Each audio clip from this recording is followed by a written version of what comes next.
In the sweltering summer of 1863, the fate of the Confederacy hung in the balance as the armies clashed at Gettysburg. Amidst the chaos and confusion, Lieutenant General James Longstreet stood as a pivotal figure, his account revealing not only the disarray within the Confederate ranks, but also the profound implications of leadership decisions that would echo through history.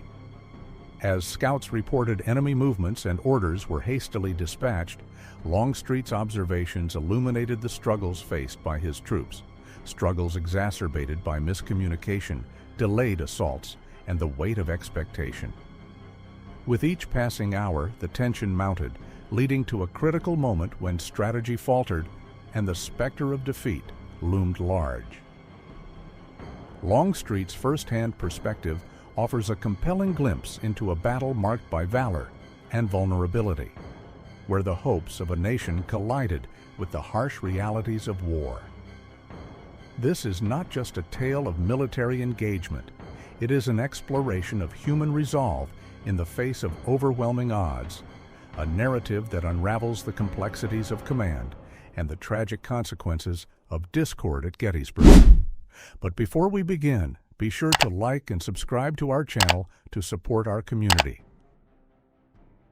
Headquarters, 1st Army Corps, Department of Northern Virginia, near Culpeper Courthouse, July 27, 1863.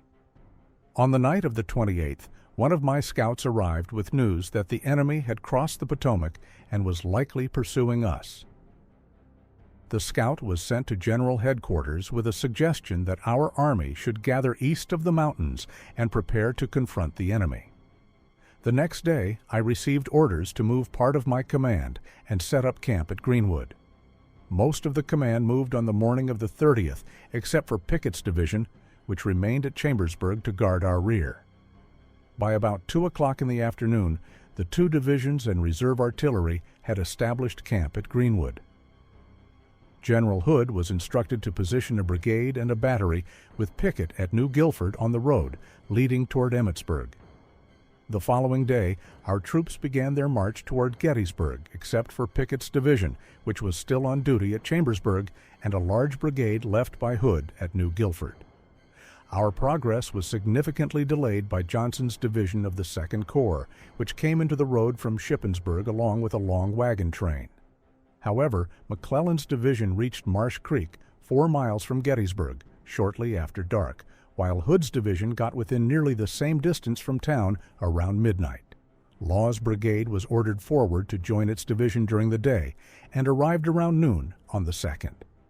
Before this happened, I received instructions from the commanding general to maneuver my available forces to gain access to the Emmetsburg road on the enemy's left side. The enemy had been pushed back by Lieutenant Generals Ewell and A.P. Hill the previous day, and had taken up a strong position extending from Cemetery Hill along the Emmetsburg road. Fearing that my forces were too weak for an attack, I decided to wait until General Law's brigade joined its division. Once he arrived and we were ready, we began our movement. Engineers sent by both myself and the commanding general guided us along a route that could have revealed our plans. We faced some delays while searching for a more hidden path. McClellan's division positioned itself opposite the enemy's left around 4 p.m., while Hood's division moved further right and partially surrounded the enemy's left flank. The enemy's initial position along the Emmetsburg road was not much stronger than those held by these 2 divisions. Our batteries opened fire on this position. With Hood's division attacking from his left and McClellan's from his front, we soon forced him back onto a steep hill that was difficult to climb due to its rough terrain. Numerous stone fences at its base added to its defensive strength. The enemy took cover behind these fences and held them tenaciously as we pushed them back point by point until nearly nightfall, when a strong force confronted brigades from Major General Anderson's division supporting my left flank. This caused one brigade to retreat and weakened support for another brigade, leaving my left side somewhat exposed and outflanked. At this time, Wofford's brigade of McClellan's division was also pushed back. I felt it wise not to advance further until my other troops arrived. General Hood sustained a serious wound shortly after entering combat and had to leave the field. This setback caused some delay in our operations. Brigadier General J.T. Anderson from his division also suffered severe injuries and had to exit as well. During this attack, General McClellan lost 2 brigade commanders. General Barksdale was mortally wounded, while General Seymour was severely hurt and later died from his injuries. By this point, our command was arranged to hold on to ground gained on the right, while my left retreated to the enemy's first position at Peach Orchard. During this day's battle, we captured 4 pieces of artillery along with 2 regimental flags. The next morning, we prepared to renew our attack from the right, aiming to flank around the hill held by the enemy on their left side. This would likely be a slow process, but I believed it would not be overly difficult. Shortly after I issued orders for this plan, the commanding general joined me and directed that a column of attack be formed, using Pickett's, Heath's, and part of Pender's division. The assault was set to be made directly against the enemy's main position at Cemetery Hill. The distance we needed to cover under enemy fire and in full view seemed too great to ensure significant results, especially since 2/3 of the troops involved in the assault had fought in a tough battle just 2 days earlier, with only Pickett's division being fresh. Orders were given to Major General Pickett to form his line using whatever cover he could find from the enemy's batteries, ensuring that the center of the attacking column would reach the salient point of the enemy's position. General Pickett's line was to guide and attack the enemy's defenses, while General Pettigrew and Commander Heath's division moved along the same line as Pickett at the same time. Pickett's division was organized with 2 brigades in front, supported by a 3rd brigade behind them. Wilcox's brigade was ordered to move in behind his right flank to protect it from any enemy forces that might try to attack. Heath's division, under Brigadier General Pettigrew, was arranged in 2 lines and supported by part of Major General Pender's division under Major General Tremble. All batteries from the 1st and 3rd Corps, along with some from the 2nd Corps, were positioned for effective fire on the point of attack and on the hill occupied by the enemy's left. Colonel Walton, Chief of Artillery of the 1st Corps, along with Colonel Alexander, had posted our batteries and coordinated with artillery officers from other corps on when to open fire.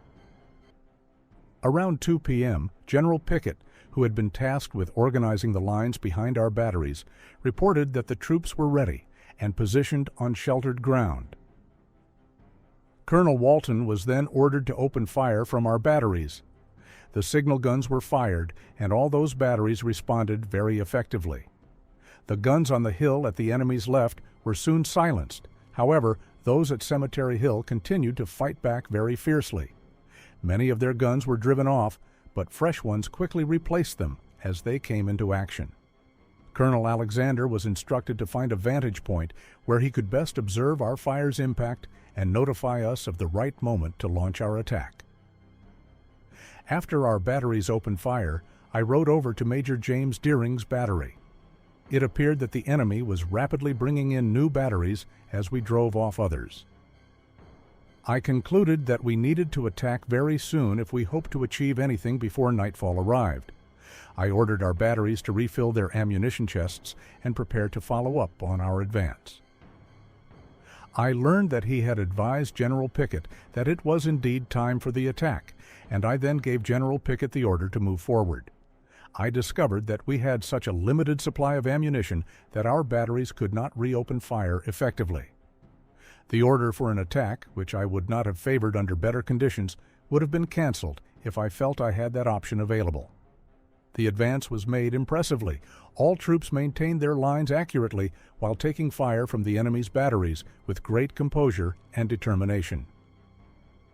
About halfway between our position and that of the enemy, a ravine provided some shelter from their fire, allowing for a brief halt for rest. After a moment's pause, we resumed our advance in good order. The enemy's batteries soon opened fire with canister shots aimed at us, causing our left side to stagger slightly under this intense barrage. However, we continued moving forward steadily despite this challenge. Pickett's troops did not seem deterred by the enemy's fire and only paused briefly to return fire when they were close enough for musket range engagement. Major General Anderson's division was ordered forward to support Pettigrew's and Tremble's wavering columns during this critical moment. After delivering their fire against the enemy positions, Pickett's troops charged forward but then broke ranks and retreated in great disorder. Many more men fell under enemy fire while withdrawing than had fallen during their initial attack against those positions. This unfortunate situation gave the enemy valuable time to concentrate their entire force against Pickett's division, posing a strong risk of breaking his lines or destroying his troops before Anderson's division could reach him in time. This would also greatly expose Anderson himself if he moved too far forward without support. Therefore, he was ordered to halt his advance immediately. In a short time, the enemy, advancing against both flanks and the front of Pickett's division, overwhelmed it and pushed it back, capturing about half of those who were not killed or wounded. General Wright of Anderson's division, along with all the officers, was ordered to regroup and gather the scattered troops behind Anderson's division. Many of my staff officers were sent to assist in this effort. Anticipating an enemy attack, I rode to the front of the batteries to survey and oversee their operations. The enemy advanced forces at various times and from different points, but these were merely probing attacks that retreated as soon as our batteries opened fire on them. These small advances and retreats continued until nightfall, when the enemy withdrew to their stronghold. My line was then pulled back to the Gettysburg Road on both the right and left, joining Lieutenant General A.P. Hill's right flank. After dark, I received orders to make all necessary preparations for our retreat. The orders for preparation were given, and work began before dawn on the 4th. On the night of the 4th, the troops were withdrawn from our line, and my command began marching following Lieutenant General A.P. Hill's lead. Our march was significantly hindered by heavy rains and extremely poor roads.